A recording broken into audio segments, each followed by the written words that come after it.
Kali ini kita akan berbagi kisah detik-detik mundurnya Presiden Soeharto bersama kedua narasumber spesial saya malam hari ini. Telah bersama saya di studio Rahadi Ramelan yang kala itu menjadi Menteri Riset dan Teknologi, dan juga Abdul Malik Fajar, tokoh Muhammadiyah yang pada era itu bersama sejumlah tokoh lain turut menghadap Presiden Soeharto untuk meminta Pak Harto mundur. Baik, selamat datang Pak Rahadi Ramelan. Apa kabar? Baik, sehat, terima Pak? kasih. Alhamdulillah. Prof Malik, apa kabar? Baik, Sehat. Sehat. Terima kasih. Dan tidak kalah menariknya, pada kesempatan kali ini saya juga ditemani oleh rekan-rekan generasi penerus yang ketika era reformasi itu berusia masih sekitar 4-5 tahun. Tapi hari ini mereka sudah menjadi remaja dan mahasiswa dari Universitas Budi Luhur, Jakarta.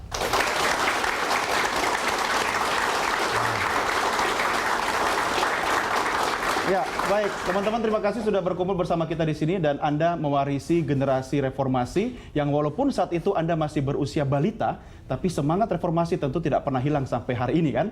Anda akan mendengarkan kisah langsung dari sumbernya, narasumber kita yang sudah hadir di tengah-tengah studio kali ini. Baik, saya ke Pak Malik Fajar dulu. Prof, ketika itu Anda juga diminta hadir bersama beberapa tokoh lain oleh Pak Harto. Sebenarnya apa, Prof, yang disampaikan oleh Pak Harto, atau apa yang mengemuka dalam pembicaraan itu sehingga akhirnya Pak Harto memutuskan untuk mundur? Ya, paling menarik ya, reformasi tanpa mengurangi peran yang lain berangkat dari rumah saya itu. Ya. Rumah dinas saya Jalan Indramayu 14. Saya waktu itu selaku Direktur Jenderal Lembaga Pendidikan Agama ya. Dan disitulah sebetulnya diawali jauh sebelum itu, lalu terjadi diskusi-diskusi, lalu diputuskan bahwa perlu reformasi itu diwujudkan, dan begitu cepat. Semua berlangsung cepat, berkumpullah Cak Nur, Nurholis Majid, Cak Ainun, banyak tokoh-tokoh di rumah itu, dan tentu termasuk mahasiswa, tokoh-tokoh mahasiswa yang pada waktu itu dari berbagai perguruan tinggi, bahkan di rumah itu kayak menjadi markas itu. Yeah. Dan menarik adalah bahwa Presiden Soeharto pada waktu itu memang sudah semacam kehilangan kepercayaan diri ya, kekuatannya ya. Lalu mengajak 9 orang itu, katakan tanda petik itu disebut tokoh yang mewakili dari berbagai unsur, ada Nahdlatul Ulama oleh Gus Dur, saya termasuk ditunjuk dari unsur Muhammadiyah. Ya. Nah, disitulah terjadi pembicaraan dan sudah ada konsep peranan. Di situ ada 2 tokoh di balik itu, yaitu Pak Sa'dillah Mursyid selaku Seknes dan Pak Yusril Izzah Mahendra selaku speechwriter-nya Presiden. Dan Prof, apakah Anda dan para tokoh tadi itu memang memberikan tekanan kepada Pak Harto atau bentuknya seperti apa? Masih diskusi dan berangkat dari rumah pada waktu itu. Lalu bicaranya ya mengatakan kami memahami terhadap perkembangan terakhir ini dan kami minta masukan. Lalu beliau menjelaskan reformasi dan bahkan meminta Cak Nur untuk memimpin reformasi itu. Tapi kita mengatakan bahwa dengan reformasi itu berarti kan Pak Harto ingin terus memimpin. Nah, lalu kita katakan bahwa tuntutan itu, kalau memang begitu saya juga dengan bahasa Jawa itu tidak paten gitu. Iya, orang paten ya Pak. Ya, kalau siapa yang menginisiasi, Prof? Pak Cak Nur mengatakan, karena memang kita sepakat berangkat dari rumah itu Cak Nur yang akan menjadi juru bicara. Ya, lalu beliau menjawab, Cak Nur mengatakan ya sudah tua, artinya sudah kenyang. 30 tahun kan sudah kenyang tahun, dan suai. Ya. Dan itu di sebelah kamar sebelah itu para menteri senior dari berbagai, ada Menko-Menko di situ lengkap ya. Lalu Pak Harto mengatakan, kalau saya harus digantikan harus menyerahkan kepada wakil presiden. Apakah itu menjamin? Lalu bicaralah dari segi konstitusi, ya, pasal 8, di mana kalau presiden berhalangan tetap, maka wakil presiden otomatis menjadi presiden. Ya, baik, Prof. Ini menarik. Saya ke Pak Rahadi dulu. Pada waktu itu Pak Harto seperti mendapatkan serangan lesu darah, Pak. Artinya dikala kabinet sedang goyah, Anda berserta beberapa rekan-rekan menteri lain, 13 menteri ya Pak Ya, waktu itu, betul. melalui rapat di Bappenas. Ya, Kalau betul. tadi rapat pergerakan di kediaman beliau, Anda juga ada rapat yang akhirnya menyatakan tidak bersedia untuk diikutkan dalam kabinet berikutnya. Apakah ini juga sebagai pemicu atau kenapa sampai itu terjadi, Pak? Gini ya Doni ya, saya sebelumnya Wakil Ketua Bappenas sebelum akhirnya jadi Menteri Ristek gantikan Pak Habibie. Ya. Keadaan memang sudah sangat susah.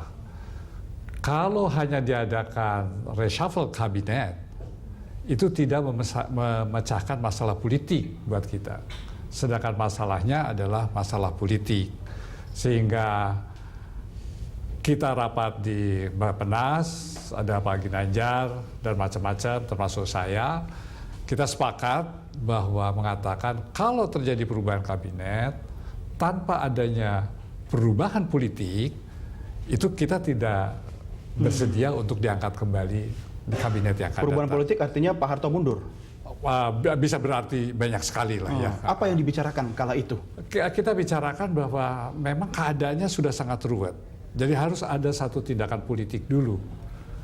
Kalau hanya memang waktu itu keinginannya Presiden Soeharto waktu itu hanya mengadakan reshuffle, apa yang diucapkan tadi juga oleh Pak Malik, jadi saya kira hampir tidak ada gunanya buat kita. Nah, hanya karena itu kalau memang pengennya begitu, lebih baik kami yang berada di Bappenas waktu itu ya tidak usah ikut lah.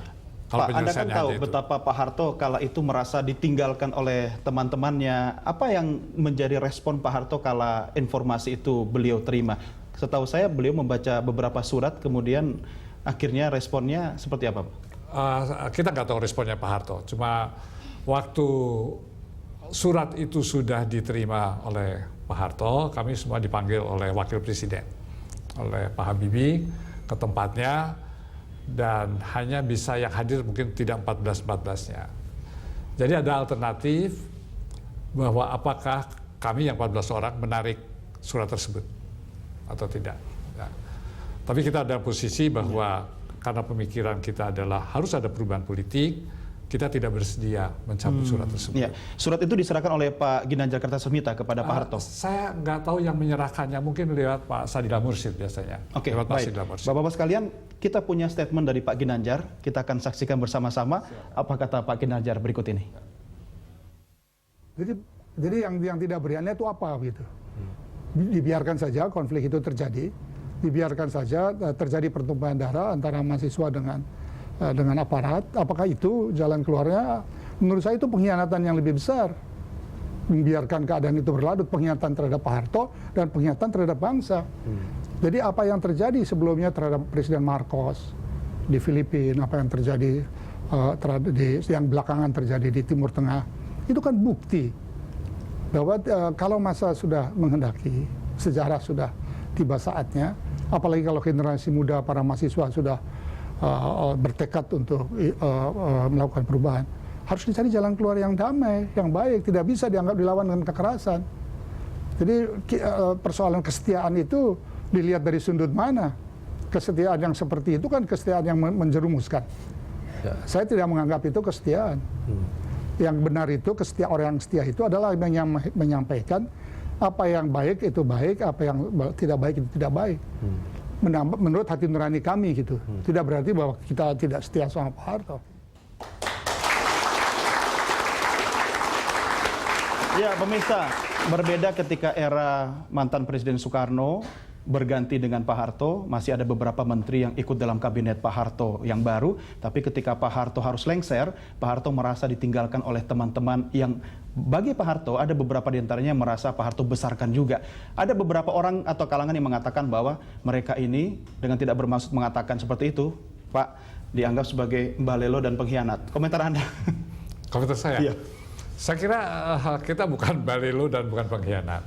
Pengkhianatan terhadap siapa dulu? Terhadap bangsa dan negara ini atau terhadap perorangan? Loyalitas kita adalah loyalitas kepada bangsa dan negara. Bahwa ada waktu itu memang kita menjadi menteri, pejabat tinggi itu atas Pilihan Pak Harto. pilihan dari Pak Harto.